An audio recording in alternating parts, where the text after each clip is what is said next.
नमस्कार दोस्तों, वाल्मीकि रामायण के अनुसार सीता जी के इस संकल्प को देखकर ब्रह्मा जी बहुत चिंतित हो गए।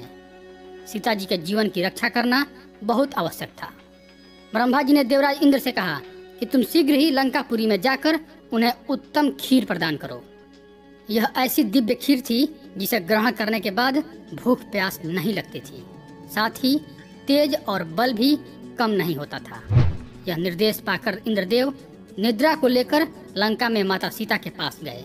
निद्रा ने माता सीता की निगरानी में लगे राक्षसों और राक्षसियों को निद्रा में लीन कर दिया।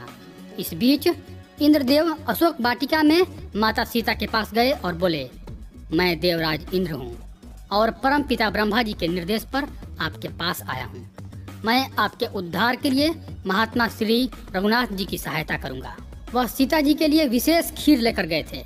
उन्होंने सीता जी से कहा कि इसका सेवन कर आपको कई वर्ष तक भूख प्यास नहीं लगेगी। लेकिन बहुत पुरानी कहावत है कि दूध का जला छाछ भी फूंक कर पीता है।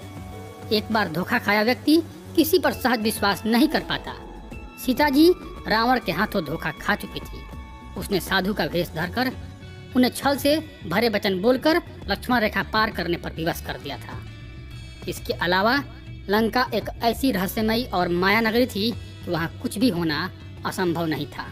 कोई भी दानव किसी का भी रूप ले लेता था, कोई भी कहीं भी जा सकता था। लिहाजा सीता जी द्वारा किसी पर सहज विश्वास करना कठिन था। उन्होंने कहा कि मुझे कैसे विश्वास हो कि आप ही देवराज इंद्र हैं। मैंने श्री राम के साथ देवताओं के लक्षण अपनी आंखों से देखे हैं।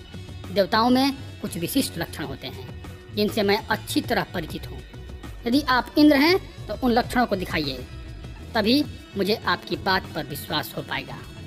सीता जी द्वारा ऐसा कहे जाने पर इंद्र के पास कोई विकल्प नहीं था। उन्होंने वैसा ही किया।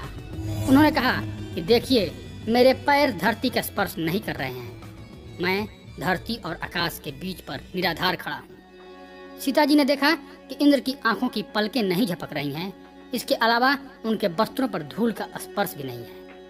उनके गले में जो पुष्पमाला डली थी उसके फूल कुमलाए भी नहीं हैं। ये लक्षण देवताओं में ही होते हैं। इन लक्षणों को देखकर सीता माता को विश्वास हो गया कि यही इंद्र है। उन्होंने इंद्र द्वारा प्रदान की गई खीर हाथ में लेकर मन ही मन प्रभु राम को निवेदित कर उसे ग्रहण किया। खीर को ग्रहण करते ही जानकी जी को भूख प्यास के कष्ट से मुक्ति मिल गई। इंद्र के मुख से श्री राम और लक्ष्मण का समाचार पाकर वह बहुत प्रसन्न हुई। उन्हें पूरा विश्वास हो गया कि प्रभु श्री राम उन्हें लंका से मुक्त कराने अवश्य आएंगे। यहाँ हम यह भी बताते चलें कि महर्षि विश्वामित्र जब श्री राम और लक्ष्मण को अपने यज्ञ की रक्षा के लिए वन ले गए थे तो उन्होंने भी श्री राम को बला और अति बला नाम की सिद्धियां प्रदान की थी।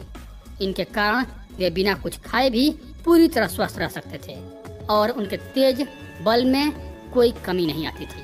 तो दोस्तों, यह था पूरा वृत्तांत। यदि आपको यह जानकारी अच्छी लगी हो तो कृपया हमारे चैनल को सब्सक्राइब कर दें। धन्यवाद।